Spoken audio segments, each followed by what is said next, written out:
There are people who enter a room and immediately try to claim it. They speak first, they speak confidently, they speak as if attention is something to be captured quickly before it slips away. And then there are people who do none of that. They arrive quietly, they take up space slowly. They don't announce themselves. Dakota Johnson belongs to this second group. She doesn't compete for attention. She doesn't rush to establish presence. She doesn't behave like someone who fears being overlooked. And yet, once she's there, it becomes difficult to look away. Not because she's louder, not because she's more expressive, but because she's less reactive. This video is not about her career trajectory. It is not about her acting techniques. It is not about her fame, her lineage, or her success. This is about something quieter and far more rare. This is about how she exists in public without performing herself into exhaustion. Because in a culture where everyone is constantly presenting, explaining, branding, and adjusting, Dakota Johnson feels like someone who has stepped out of that system entirely. And that absence is what creates her gravity. Modern celebrity culture runs on performance. Celebrities are trained to be legible, to be understood quickly, to be easily summarized. They learn how to speak in sound bites. They learn how to anticipate audience reactions. They learn how to soften edges that might be misinterpreted. They learn how to appear confident, but not intimidating. Authentic, but not too raw. Human, but still aspirational. Dakota Johnson does not seem interested in mastering any of that. When she speaks, she does not rush. She pauses mid-thought. She allows sentences to trail off. She does not fill silence for comfort. And silence, especially in public spaces, makes people uneasy. Because silence creates uncertainty, and uncertainty demands attention. When someone leaves space unfilled, our instinct is to move closer, to listen harder, to watch more carefully. Dakota does this without effort, not as a tactic, not as a performance choice, but as a natural state. Most people are taught that presence requires effort, that you must signal engagement, that you must demonstrate enthusiasm, that you must prove that you belong. Dakota Johnson behaves like someone who has already decided that she belongs. She does not over-signal interest. She does not exaggerate reactions. She does not try to manage how she is received in real time. She allows moments to unfold as they are. And this creates an unusual dynamic. Because when someone is not trying to control the interaction, they end up controlling it anyway. Not through dominance, but through stillness. There is a difference between charisma and containment. Charisma often seeks outward validation. It performs, it projects, it invites response. Containment does the opposite. It holds energy inward. It does not spill. It does not ask to be mirrored. Dakota Johnson's presence is contained. She does not emotionally synchronize with every room she enters. She does not match the interviewer's tone. She does not escalate excitement just because excitement is expected. If an interviewer becomes awkward, she lets the awkwardness breathe. If a joke does not land, she does not rush to rescue it. If a question feels invasive or poorly formed, she does not overcorrect.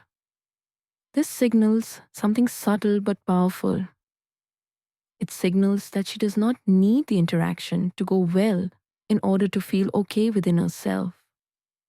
That kind of emotional independence is deeply magnetic because most people are constantly adjusting facial expressions, adjusting tone, adjusting personality.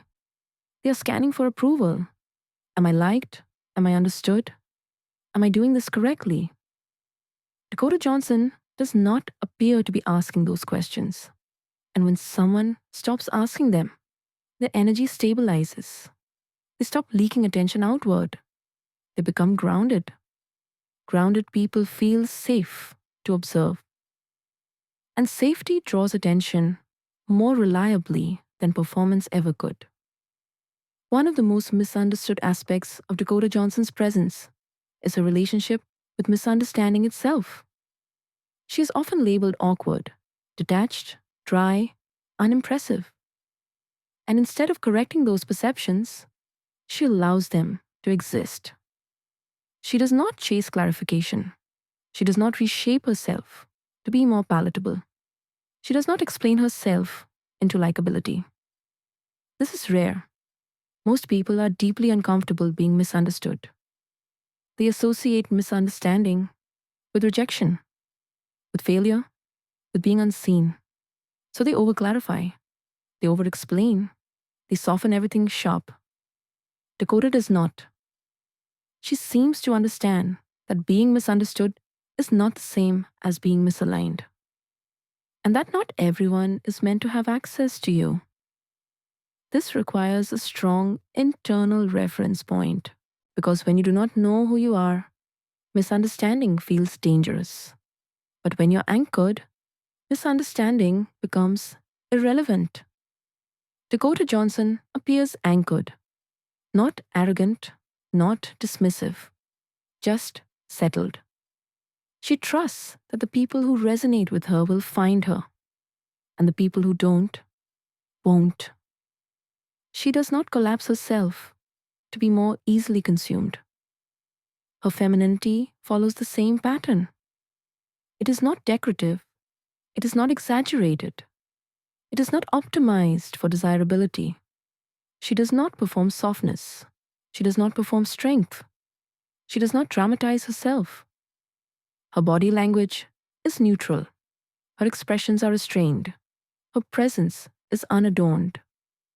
And neutrality in women is often unsettling because women are expected to signal warmth, pleasure, availability, reassurance. Dakota Johnson does not oversignal. She does not make herself emotionally accessible on demand.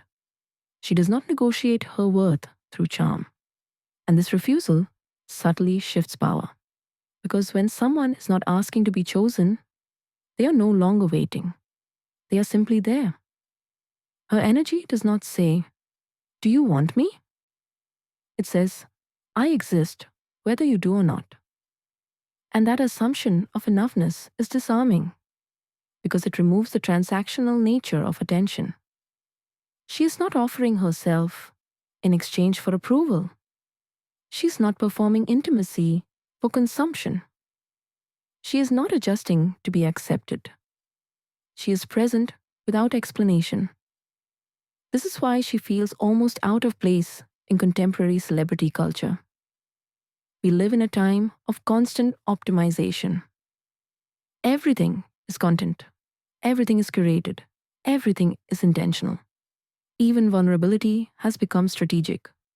People share pain only after it has been edited, framed, and monetized. Dakota Johnson feels unoptimized. She feels like someone who has not translated herself into an easily digestible narrative. She does not offer clarity on demand. She does not flatten complexity for relatability. She does not turn personality into performance. She feels almost offline. And in a hypervisible world, being offline becomes distinctive. Restraint becomes disruptive. Silence becomes authority. Dakota Johnson is not aspirational in the traditional sense. She does not invite imitation. She does not instruct. She does not motivate. She offers something quieter, a reminder of what presence looks like when it is not shaped by approval, when it is not driven by fear of being misunderstood, when it is not constantly adjusting itself to remain acceptable. She represents a refusal to perform likability, a refusal to over-explain, a refusal to collapse under attention. And that refusal creates gravity. Because sometimes the most powerful presence in the room is the person who does not need to dominate it, the person who does not need to impress it, the person who does not need it at all.